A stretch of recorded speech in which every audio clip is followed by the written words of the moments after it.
Bon l'équipe, salut à tous, j'espère que vous allez bien. Les amis, ça fait un petit moment qu'on ne s'est pas retrouvés, vous et moi, pour parler foot. Il y a eu mes vidéos FIFA, que j'ai toujours pas fini au passage. J'ai fait une petite vidéo hier soir sur ce qui s'est passé à Villeneuve-la-Garenne. Mais les amis, ça fait longtemps que vous et moi, on ne s'est pas retrouvés pour parler foot en cette période de confinement. Hormis la retransmission de quelques matchs qui se sont passés les années précédentes, on n'a rien à se mettre sous la dent, frère. Mais là, depuis quelques jours, depuis quelques semaines, il y a pas mal de rumeurs, pas mal de fake news qui circulent sur les réseaux sociaux autour du Paris Saint-Germain. Et je me suis dit, tiens, Abou, c'est l'occasion de donner ton point de vue. Même si pour le moment ce n'est que des rumeurs, que des fake news, des infos à prendre avec des pincettes, des infos à prendre au conditionnel, mais ça vaut le coup d'en parler, les amis. Ça vaut le coup qu'on puisse en débattre, vous et moi. Donc, alors mon petit café d'abord, parce que c'est très important. Pour ceux qui me suivent sur Snap, ils ont l'habitude. Quand je rentre du taf, les gars, c'est mon petit café au lait, c'est obligatoire. Bref. Donc, je l'ai dit, les amis, depuis quelques semaines, depuis quelques jours, on a plusieurs rumeurs, plusieurs infos. Il y a eu cette rumeur, alors je ne sais pas si c'est une fake news ou... Bref, on va en débattre. Dans un premier temps, on a eu cette info comme quoi Leonardo songerait à prolonger Thiago Silva et Layvin Kurzawa. Mon point de vue, et je l'ai donné sur Snap tout à l'heure, et je l'avais donné aussi il y a quelques jours de ça, moi perso, pour ces deux joueurs-là, je ne les prolongerai pas. Kurzawa, ça fait quelques années qu'il est chez nous, le mec ne progresse pas, moi j'ai l'impression qu'il régresse, et pour moi, ça y est, personnellement, Kurzawa, j'en peux plus. Le mec ne t'apporte rien sur le terrain, c'est la doublure de Bernat, mais le mec ne t'apporte quasiment rien, et te fait même plutôt paniquer en tant que supporter, quand il est sur le terrain, tu vois. Après, Thiago Silva, pour ce joueur-là, j'ai un profond respect. Ça reste pour moi un grand défenseur. Il prend de l'âge et je pense qu'il a atteint ses limites avec le Paris Saint-Germain. Donc pour moi, on ne devrait pas le prolonger pour la saison qui arrive. Après les gars, ce n'est que mon avis. On a aussi entendu aujourd'hui, je l'ai vu sur le Facebook personnel de mon ami Clean Cash, alias Daniel, qui fait partie de la team All Sport One.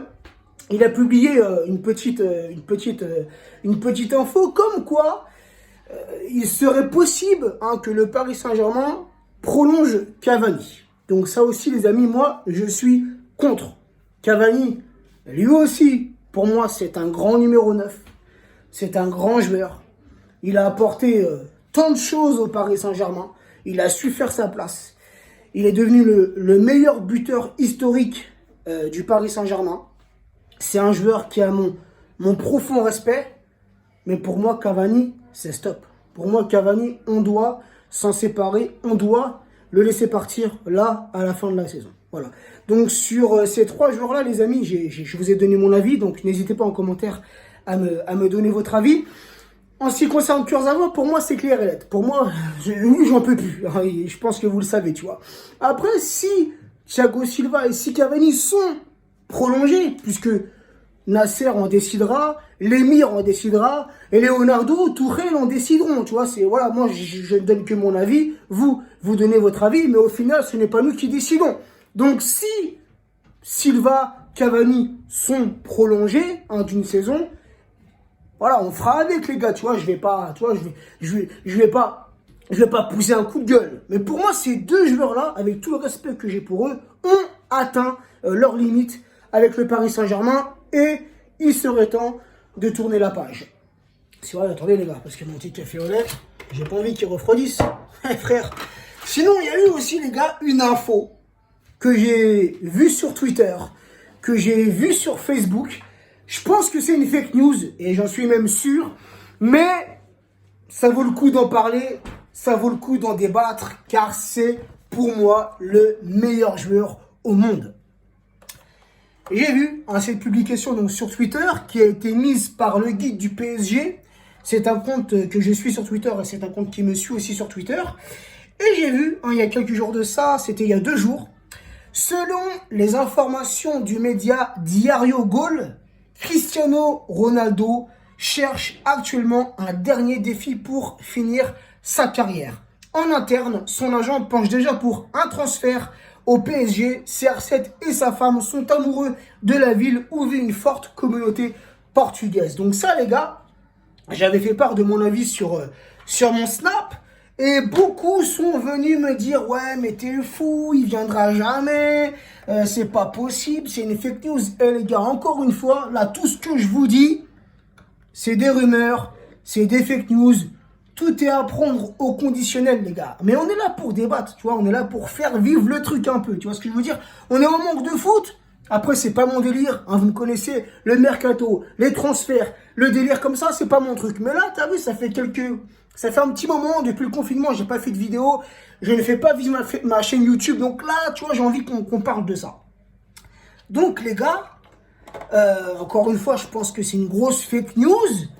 Mais ça a le mérite qu'on en parle. Ça a le mérite qu'on en débatte.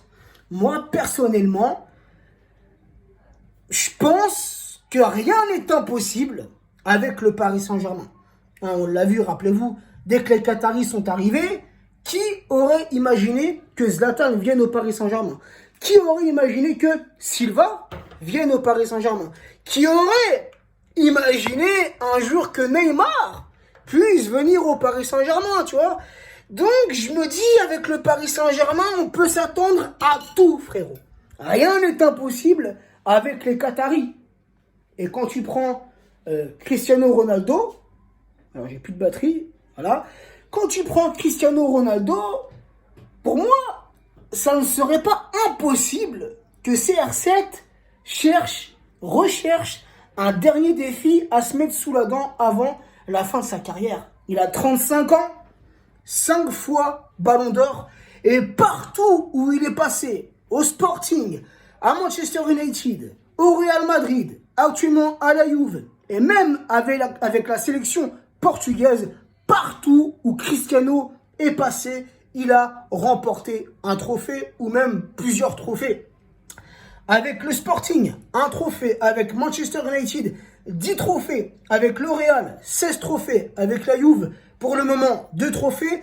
Et avec la sélection portugaise, 2 trophées. Donc moi, les gars, franchement, si ça pouvait se réaliser, si CR7 venait à porter le maillot parisien pour la fin de sa carrière, rappelez-vous, comme ça s'était passé pour David Beckham.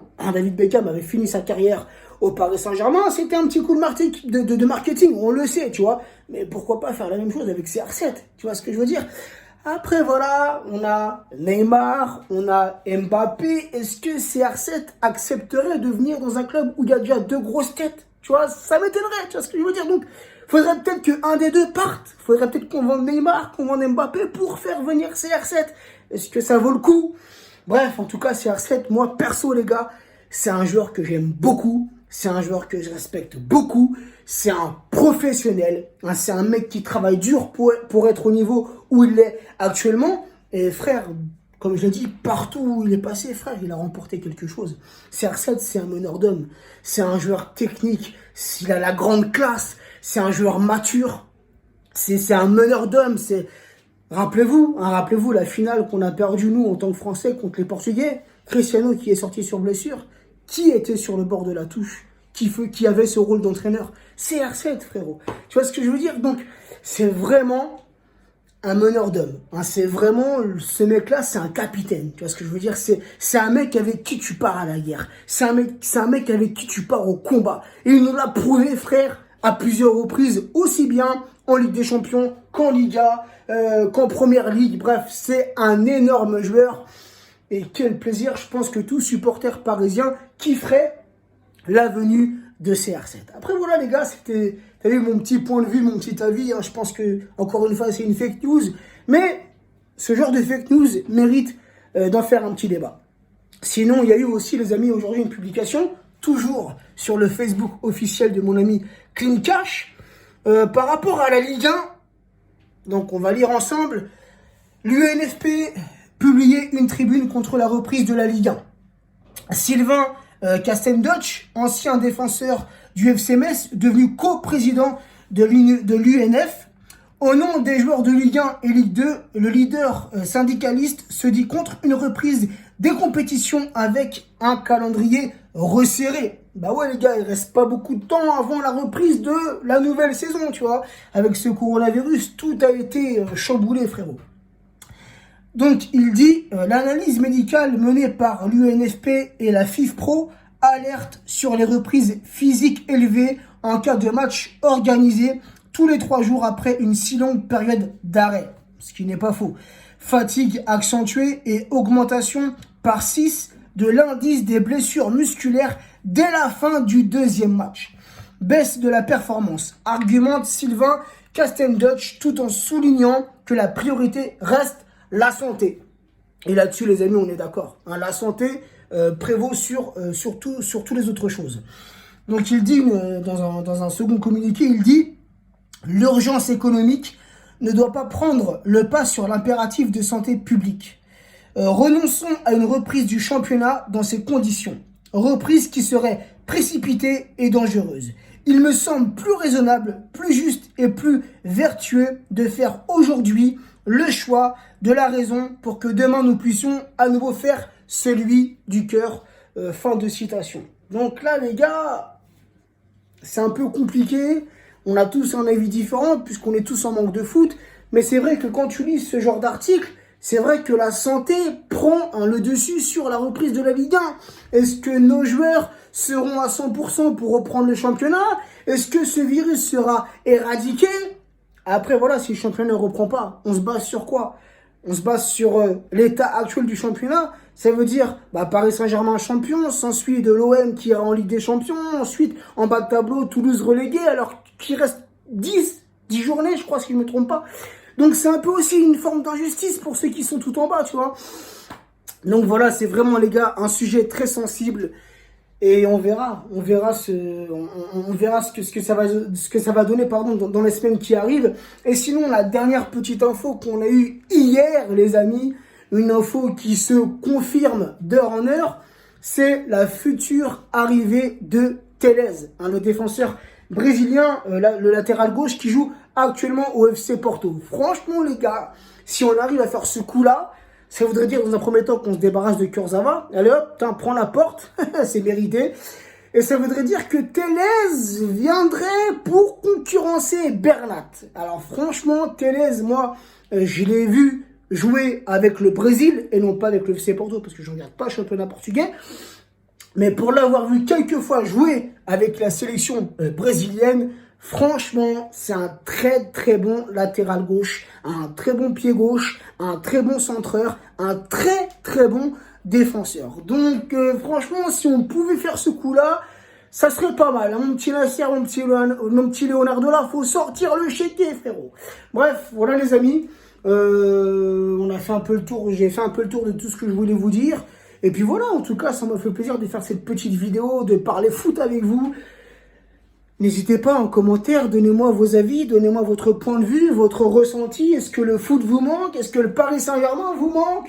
Question merde. Question merdique, parce que vous allez tous me répondre que oui. Bref, les amis, n'hésitez pas, mettez un petit pouce j'aime sur cette vidéo. Activez la cloche de notification pour recevoir mes vidéos en temps et en heure. Et dans la description de cette vidéo, je vous mettrai tous mes réseaux sociaux, en sachant que le réseau où je suis le plus actif, les amis, c'est Snapchat. Prenez soin de vous, prenez soin des vôtres et à très vite la team.